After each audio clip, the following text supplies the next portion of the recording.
I knew an African-American man who ran a bar in my college town in the late 60s. He had gotten a degree in engineering, but no one would hire him, so he opened the bar instead.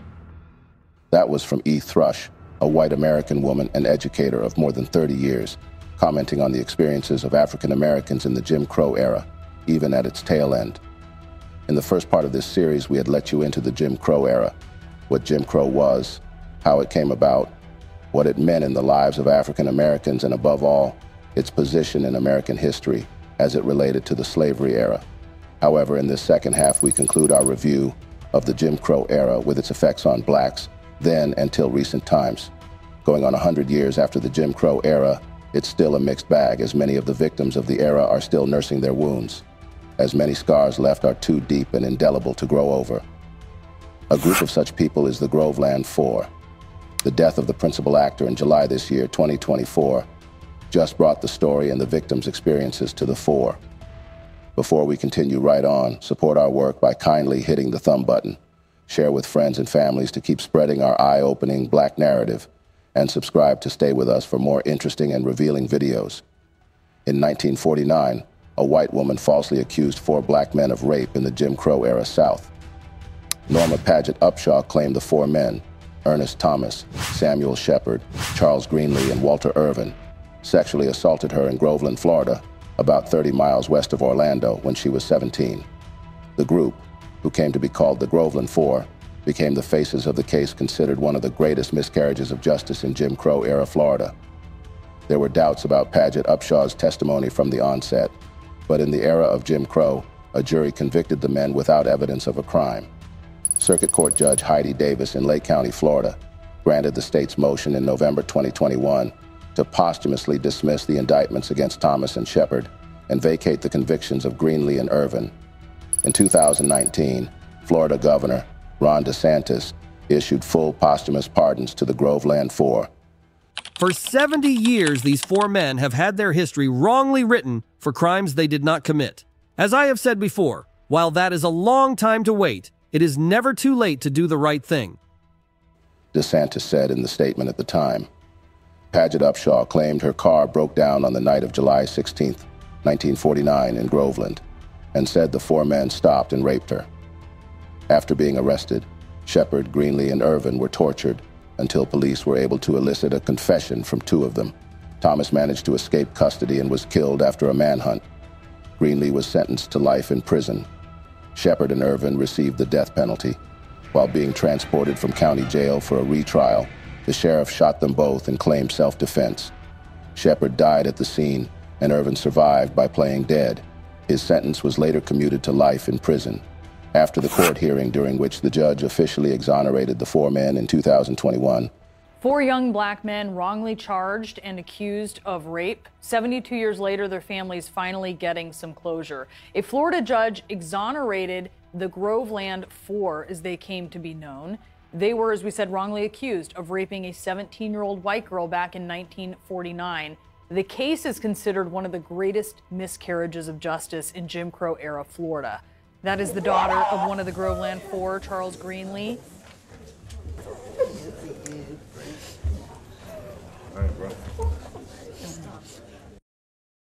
Greenlee's daughter, Carol Greenlee, stood in front of cameras at an emotional news conference. I would not hate, but I will love and embrace all of those who did not know at the time that my father was a caring and loving and compassionate person that did not rape anybody.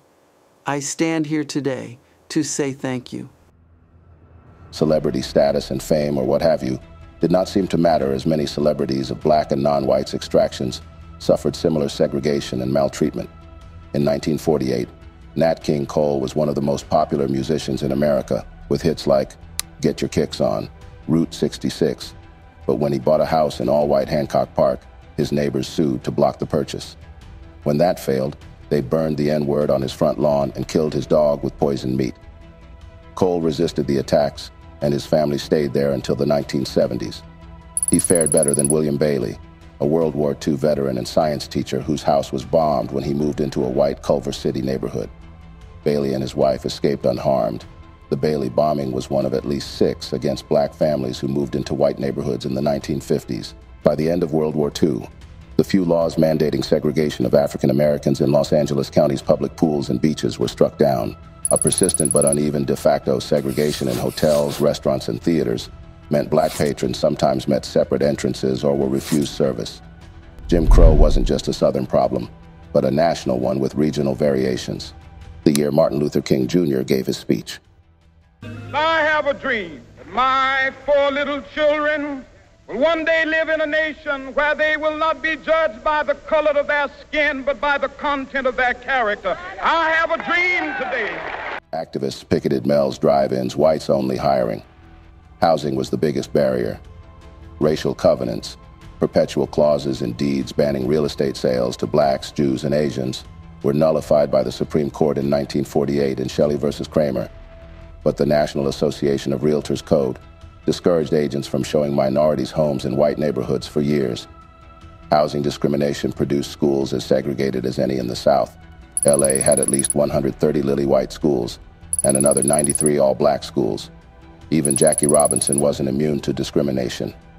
At the same time, he was being cheered by white students at UCLA as the only person in school history to letter in 4 sports. Not a single home around the Westwood campus was for sale or rent to African Americans. Or should we even talk about the ugly experiences of Hattie McDaniel, Oscar's first black winner, who had to accept her honor in a segregated no-blacks hotel in Los Angeles? It's been 75 years since Hattie McDaniel won for Gone with the Wind, accepting her award at the Ambassador's Coconut Grove nightclub. Even in death, she was still discriminated against, as her body was refused by a segregated cemetery and her statuette now missing. On a February afternoon in 1940, Hattie McDaniel, then one of the biggest African-American movie stars in the world, marched into the Culver City offices of producer David O. Selznick and placed a stack of Gone with the Wind reviews on his desk. The Civil War epic, released 2 months earlier, had become an instant cultural sensation, and McDaniel's portrayal of Mammy, the head slave at Tara, the film's fictional Southern plantation, was being singled out by both white and African-American critics as extraordinary. The Los Angeles Times even praised her work as worthy of Academy supporting awards. Selznick took the hint and submitted the 44-year-old for a nomination in the Best Supporting Actress category, along with her co-star Olivia de Havilland, contributing to the film's record-setting 13 nominations. The 12th Academy Awards were held at the famed Coconut Grove nightclub in the Ambassador Hotel. McDaniel arrived in a rhinestone-studded turquoise gown, was escorted not to the Gone with the Wind table, where Selznick sat with de Havilland and his 2 Oscar-nominated leads, Vivian Leigh and Clark Gable, but to a small table set against a far wall. With the hotel's strict no-blacks policy, Selznick had to call in a special favor, just to have McDaniel allowed into the building. A list of winners had leaked before the show, so McDaniel's win came as no shock. Even so, when she was presented with the embossed plaque given to supporting winners at the time, the room was rife with emotion, wrote syndicated gossip columnist Luella Parsons. You would have had the choke in your voice that all of us had. The daughter of 2 former slaves gave a gracious speech about her win. And I shall always hold it as a beacon for anything that I may be able to do in the future. I sincerely hope I shall always be a credit to my race and to the motion picture industry. My heart is too full to tell you just how I feel. And may I say thank you, and God bless you. But Hollywood's highest honor couldn't stave off the indignities that greeted McDaniel at every turn. White Hollywood pigeonholed her as the sassy Mammy archetype, with 74 confirmable domestic roles out of the IMDb list of 94. I'd rather play a maid than be a maid, was her go-to response. The NAACP disowned her for perpetuating negative stereotypes. Even after death, her Oscar, which she left to Howard University, was deemed valueless by appraisers and later went missing from the school, and has remained so for more than 40 years. Her final wish, to be buried in Hollywood Cemetery, was denied because of the color of her skin.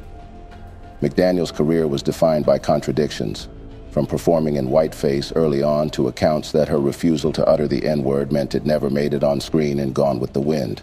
We all grew up with this image of her, the Mammy character, kind of cringing, says Jill Watts, author of Hattie McDaniel, Black Ambition, White Hollywood.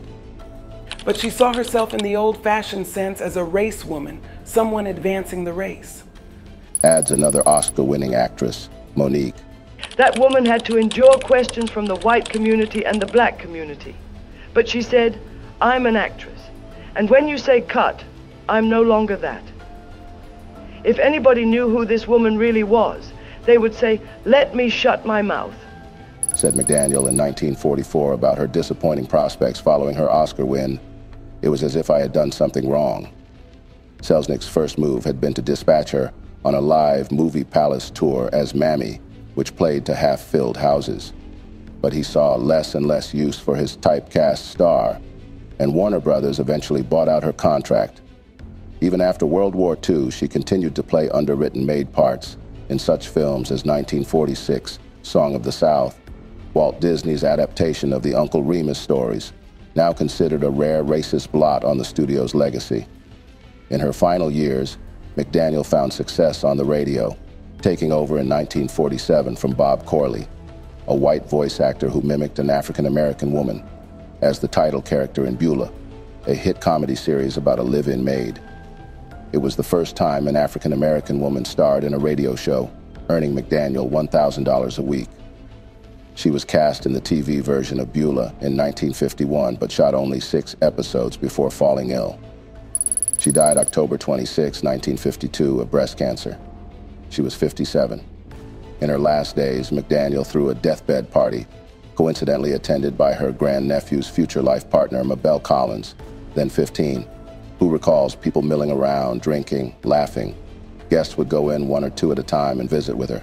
I had no idea who that dying movie star was until a couple years later. I saw Gone with the Wind and realized that it was Hattie in the bed. In her last will and testament, McDaniel left detailed instructions for her funeral. I desire a white casket and a white shroud, white gardenias in my hair and in my hands, together with a white gardenia blanket and a pillow of red roses.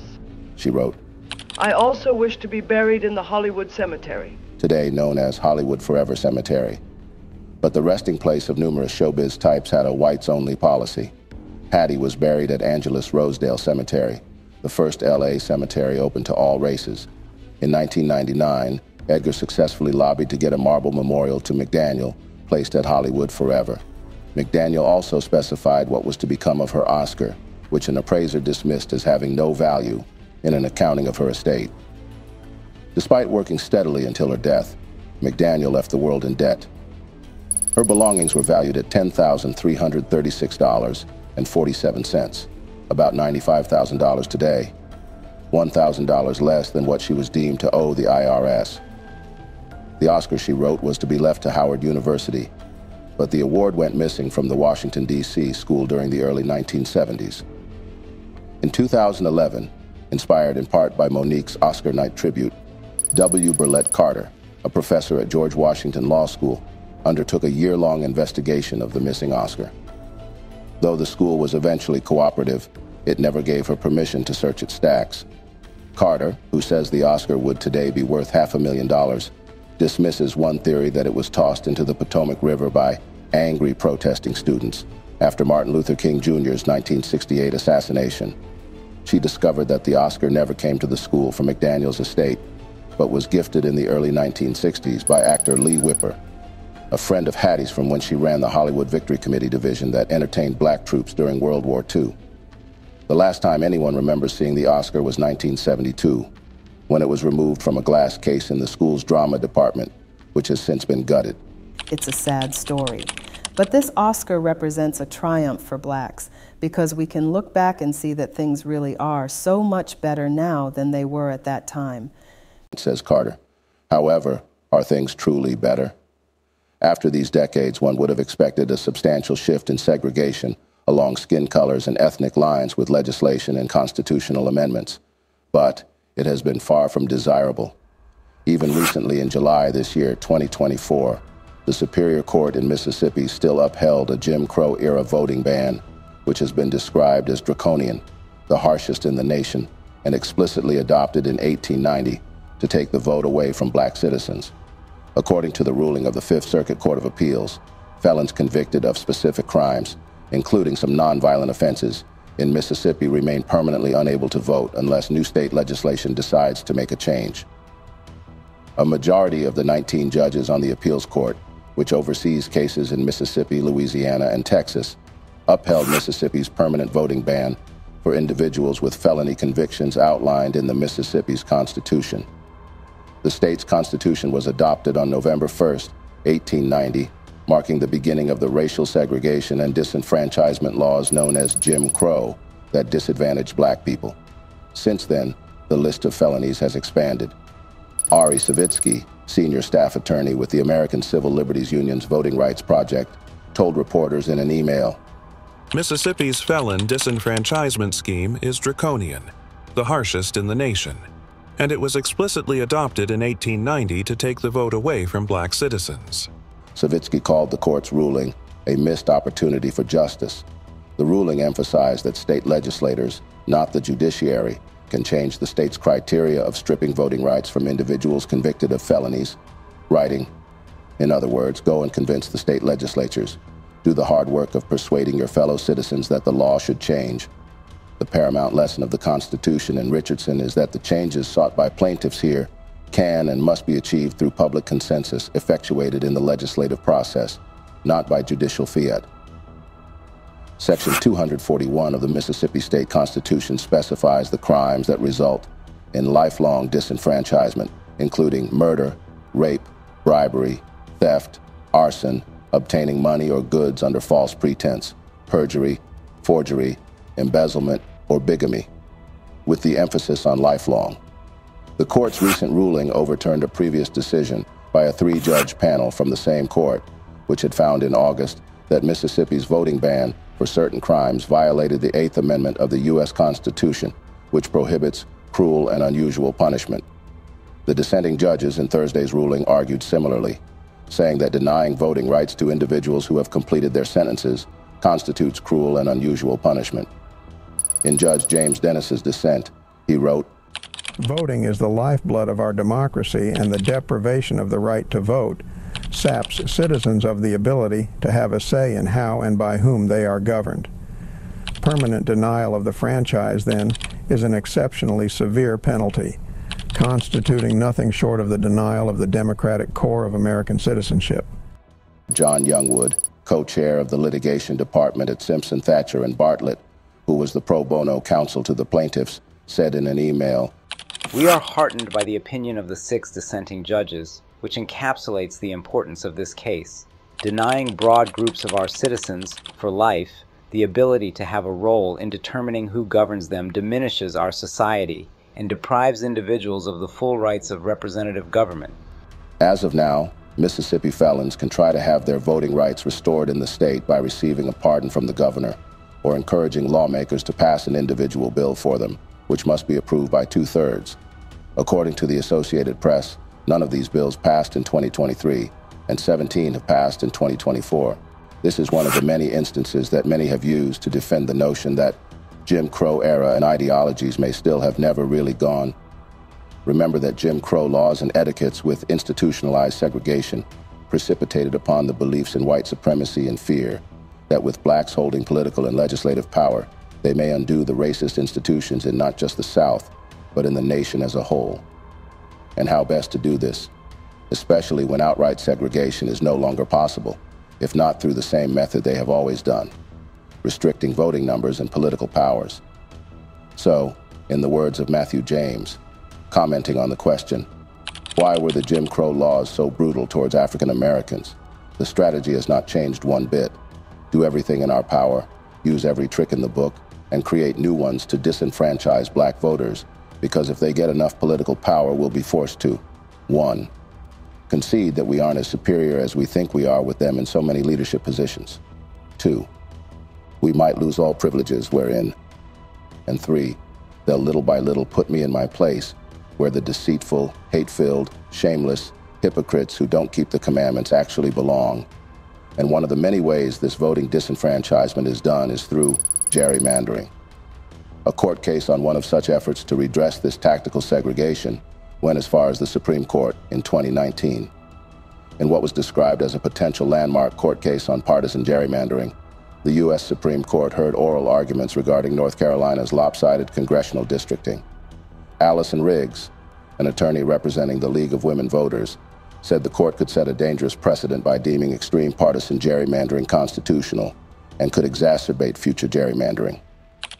This case is not the first North Carolina voting case to reach this court this decade, but it represents the most extreme example of a non-responsive legislature that believes that this court will implicitly endorse unfettered partisan manipulation in redistricting by declining to rein in this most egregious example. She said, another tactic that has been used over time from states to states for national and local elections was systemic restrictions and disqualification of black voters. A recent case of which was the governorship election in Georgia in 2018 between Brian Kemp and Stacey Abrams. Brian Kemp, as of 2018, held two significant positions in Georgia politics. As the Republican nominee for governor, he was engaged in a fierce battle with Democrat Stacey Abrams, who would have been the first female African-American governor in United States history.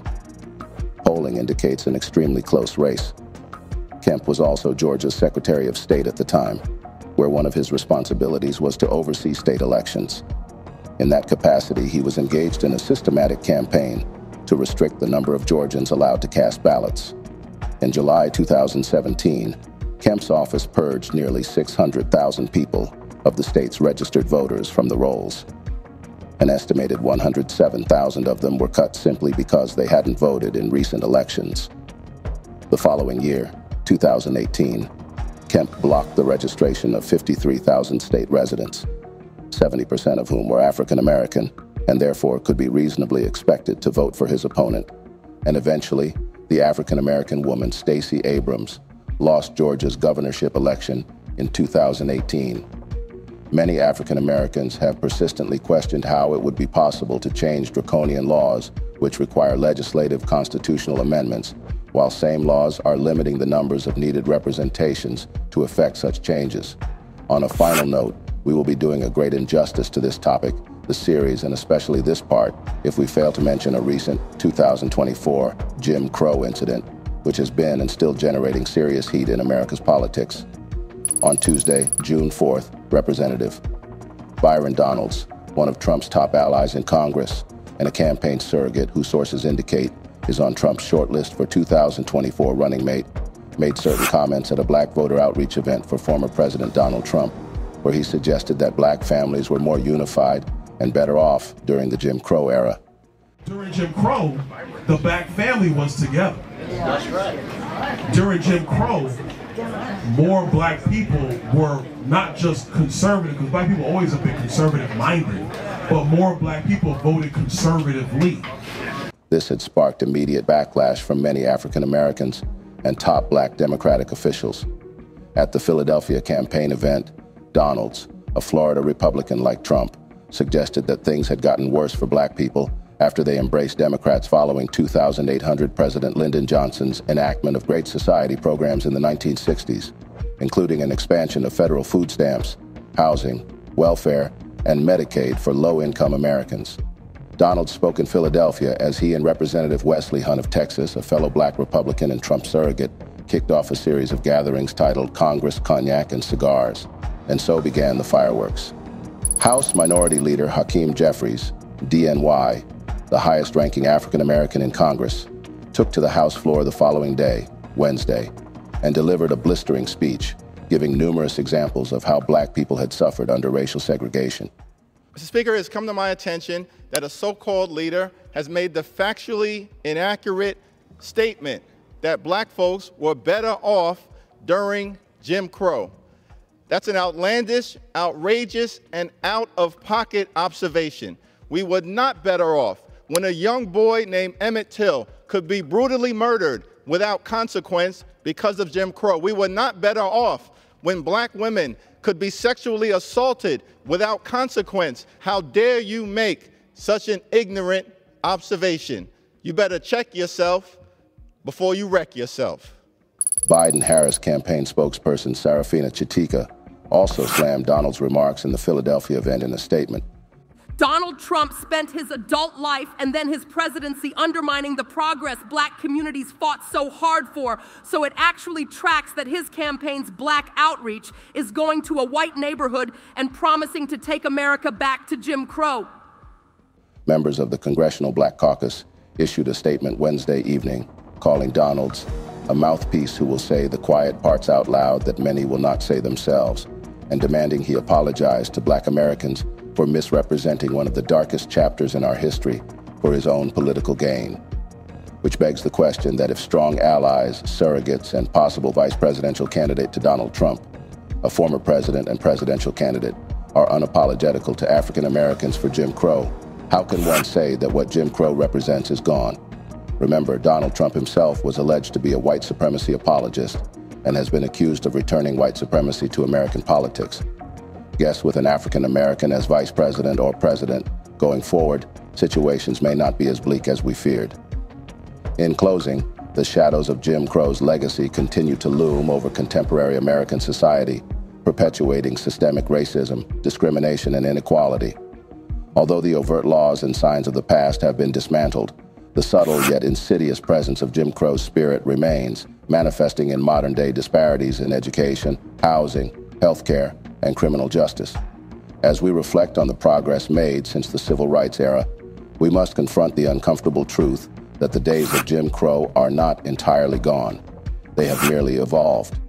It is our collective responsibility to acknowledge and dismantle these lingering vestiges of oppression, ensuring a future where true equality and justice are not just ideals, but realities. This brings us to the end of this video segment. Support our works by hitting that thumb button in front of you. Share with family and friends to keep spreading our eye-opening black narrative, and kindly subscribe to stay with us, whilst you also keep the channel growing. We are always here for you. Thank you for watching.